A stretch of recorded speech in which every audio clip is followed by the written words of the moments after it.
Hey y'all, Will here, otherwise Xelray, and we're going to be getting into it today in Once Human Closed Beta Test 3, all about deviants today. As you can see, we have the Chefosaurus Rex making us some food right now. Now, we're not too far into the beta, and what I want to show you is on the current season, we are only on phase 1.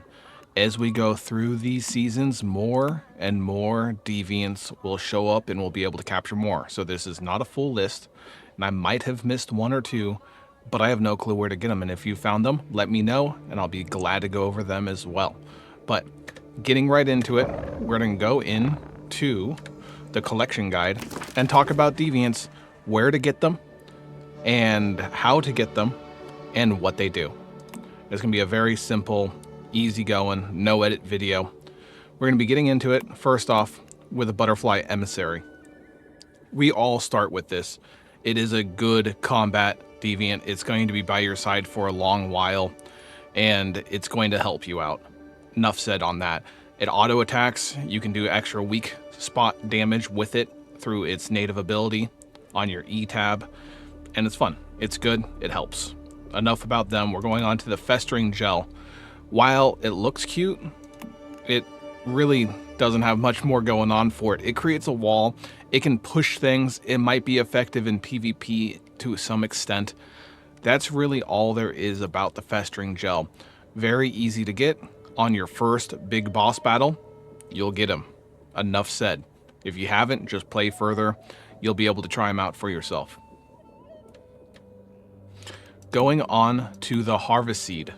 The Harveseed comes from the second boss battle. It's easy to get. You're not going to fail at getting them. And the Harveseed has a nice benefit of a chrysalis potion where if you drop below 20% health, it gives you a 15% of your max HP shield. Where I found this helpful specifically is in Cargo Shuffle, where you have to stay alive. And it makes people not realize you have more health than you might, where they're probably going to stop shooting because they are using their ammo to take people down. And also, you want the jelly points. Enough stuff there. Harveseed is a good deviant. These are all gadget deviants. You can have them in your base when you deal with a gadget deviant. And as you have those, I really don't feel like they have a maximum. So you can just have one of each, and they can all generate these potions for you all at once. The Dreamcatcher. The Dreamcatcher is a good deviant. You get it from the third boss. These are all story deviants so far. However, the Dreamcatcher has a very nice potion. It lasts for 2 hours, and whenever you are specifically in combat, when you dodge roll, you'll put down webbing. If anything goes near that webbing, be it a player or an enemy, NPC, it will be slowed. So it allows you to get out of situations and leave a sticky mess. You become essentially a non-controlled Spider-Man whenever you roll, and you know, it's not needed. You don't need to have it, but it's nice to have on the side when you get into situations that you are required to run away or stay away from enemies, because otherwise you might die. Then we are on to the Electric Eel. This is I almost want to say a must-have deviant. However, it is a little bit tricky to make use of territory deviants. You can only have a max of 8 on your base. How the Electric Eel works is per Electric Eel, it affects one generator and seems to give it a 50% boost in its power generation, which is huge. Power in bases is hard to come by, and these things help a lot. How I personally caught this Electric Eel is in a stream, fresh water, with the dough bait. It took me about 10 casts. Last closed beta, it took me about 100. So sometimes you get them easy, sometimes you don't. However, you'll need multiple of them if you want to get the maximum use out of the base power you can from the Electric Eel. Mind you, you can have up to, it looks like 6, maybe with modifications more, but 6 generators in your base, and you only have 8 territory spots for your deviants. So these can take up a lot of your territory space, So you need to make sure that these are going to be doing the best as a powerhouse because you're very power hungry in your own territory build.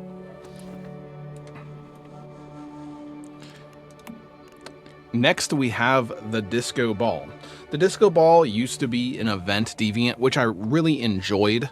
They made the event harder, and I have never been able to complete it, so I don't know if the new event actually drops the Disco Ball or not. However, where you find this is outside of Greywater, and out the Southwest Road, there's a car with some trash bags and some potatoes.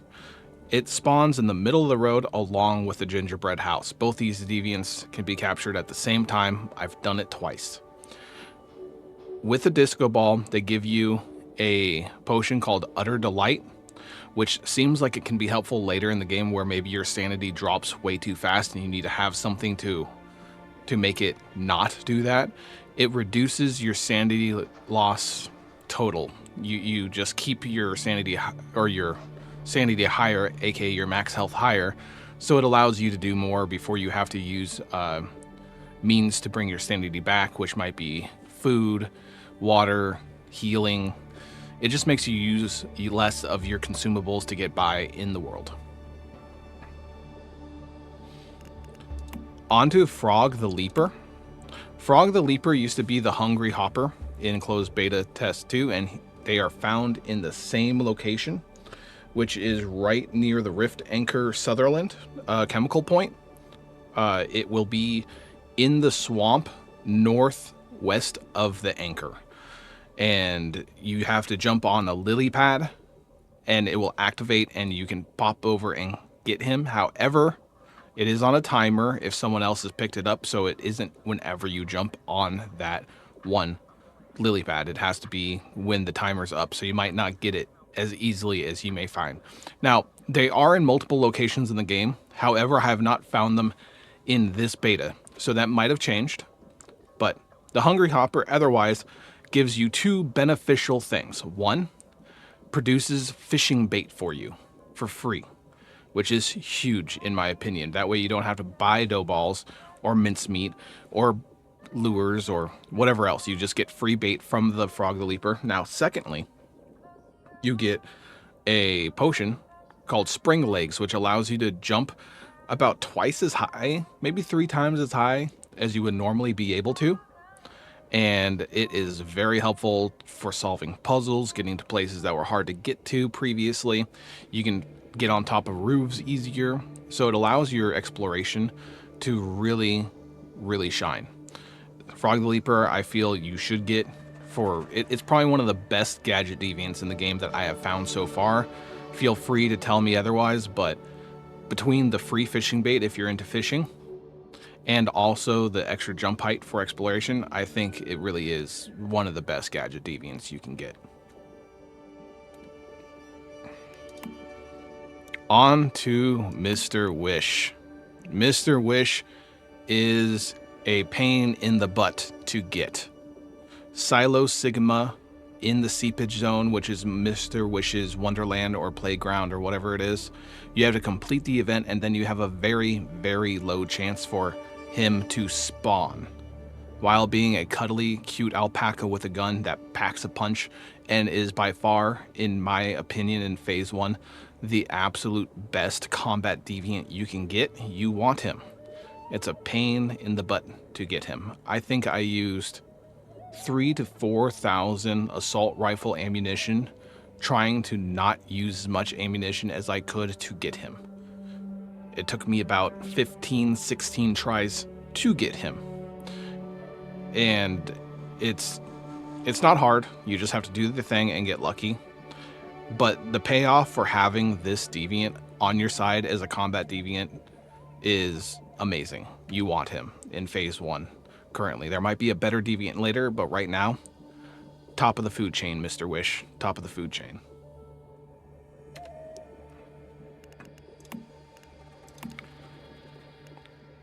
Chefosaurus Rex. I think this is a 100% must-have deviant as well. However, just like Mr. Wish, comes from a silo. And in their seepage zone in Silo 5, you find Chefosaurus Rex. Chefosaurus Rex is a great deviant to have. However, you will find that it is very rare, just like Mr. Wish. You will have to try 10, 20, 30 times. I got him on try 7, so I feel like I got lucky. However, for being a deviant that can be in your territory, again, one of 8 territory deviants you can get, and a must-have in my opinion, will allow you to have better dividends on creating food, be it for buffs or longevity or sanity gain or health gain. 100% must needed. With that, and look at all that spoiled food I'm getting right now. Okay, on to the next. We have Buzzy Bee. Buzzy Bee is a very easy deviant to get. However, some people may not know how to. And with that, she has locked information, which I never noticed.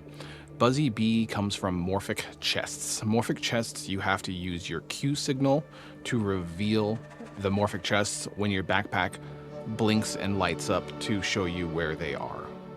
Buzzy Bee is a gardening deviant that allows you to have faster crop speeds, faster growth rates, better crop health, and also has the chance of allowing the crops to drop mutated seeds or mutate themselves. Not really sure how that mechanic has worked because I've been trying to do it and I can't, because phase 1 gardening is a little bit tougher than phase 2 gardening. And I'll learn more in phase 2 on how good Buzzy Bee is. However, for gardening seems like a must-have. And in a hive, if you have a primary gardener, they're probably going to have up to 7 of these Buzzy Bees. I would have an assumption. So we'll learn about Buzzy Bee more in the future, but right now, morphic chests, just have to get lucky. It's a chance. I have like 6 of them. You'll be able to get these, no problem. We have H37. H37 is a side quest deviant and probably one of the cutest bubbly deviants you'll find. They are also currently, in my opinion, a must-have deviant, so that might be taking up a 2nd territory space out of your very few 8 territory spaces you have for deviants. They go out and find materials that could be rare materials for you, and they could be at a higher rank than you can currently get yourself. That might be a bug, it might not. However, H37 being just a quest NPC in previous betas, and now being a deviant themselves that you can keep in your base and do great things with, I feel is a must-have. The quest also, I will say, because I didn't mention this, and I feel it's important because people have a hard time finding it at times, I have found, is south of Greywater, and I'll leave a little note here because people just have a hard time activating the quest. I think it's hidden until you run up upon it.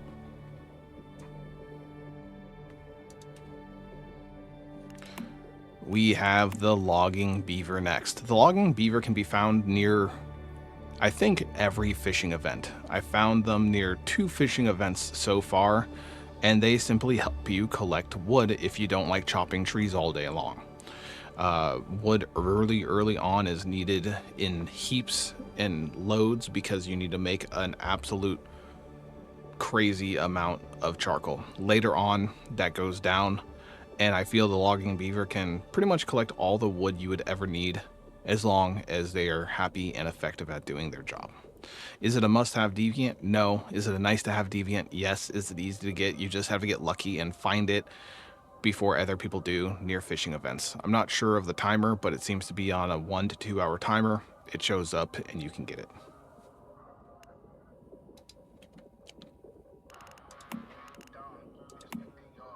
We have the Gingerbread House. As I said, you find this right next to the disco ball in the closed beta this time.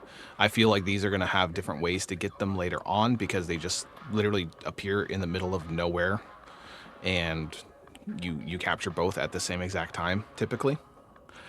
The Gingerbread House, also that's southwest of Greywater. I'll put a little picture up so you can see where that will be. The Gingerbread House, I think, has a lot of potential in the game because it's just a straight fun gadget deviant. When you use the elixir that the deviant offers you, you can turn into a random prop in the game. First time I used it, I turned into an orange tree. However, what I didn't like about it is your name tag is still on your character. So maybe we need a hide UI function so we can actually be a prop and do prop hunts with friends, which I think would be a fun little side game for players to do in the game for the hell of it. It's not for any reason at all other than having fun with your friends, but if the name tag and potentially your character didn't show through the prop, I think it'd be a lot better. So currently, not much use here. It seems fun. It's something to collect. However, it doesn't have the most use yet.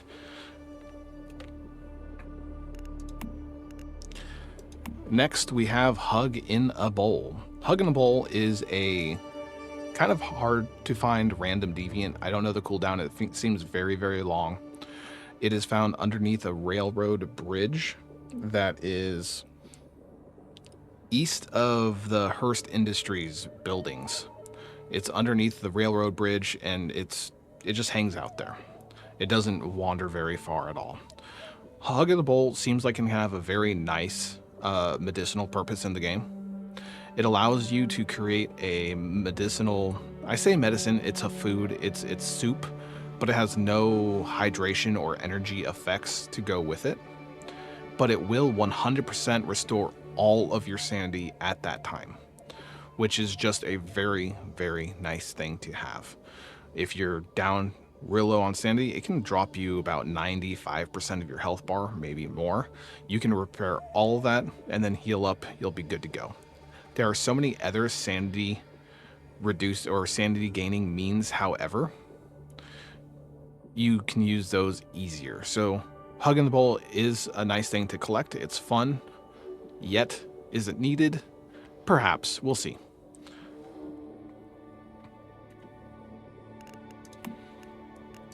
Finally on my list, we have the Digby Boy. The Digby Boy seems to only be captured from tin. You have to mine tin nodes and you'll find the Digby Boy. I've only found one. One of my friends has found 5 or 6 of them. He has a whole army of Digby Boys. These will collect iron, tin, copper for you, and maybe when we get into the next phase, maybe aluminum and tungsten. I'm not sure yet. However, they are a very nice deviant to have early game. They're easy to obtain through tin nodes. You just need to keep mining until you find them. And they help you not have to mine so much of your own ore, however you still do. So while nice, doesn't give you anything special, and it doesn't reduce your time savings at all. It's just a fun guy to have who collects stuff for you. With that, those are the 15 deviants that I have found in phase 1 of this game so far.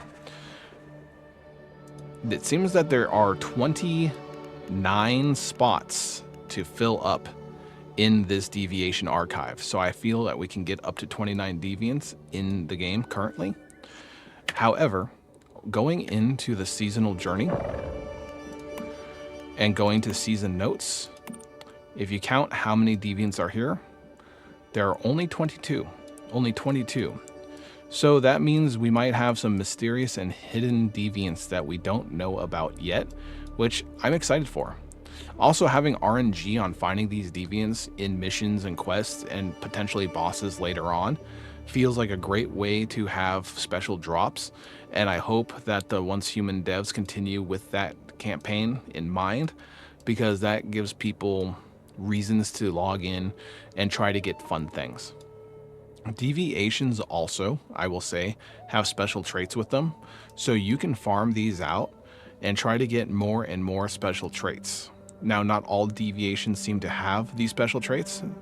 It's considerably the bosses and the starting deviants, and deviants that are like the Buzzy Bee doesn't seem to ever get them. However, a lot of these deviants do get special traits, and I'll be curious if you can farm them, what special traits you can get to make them even better than they currently are.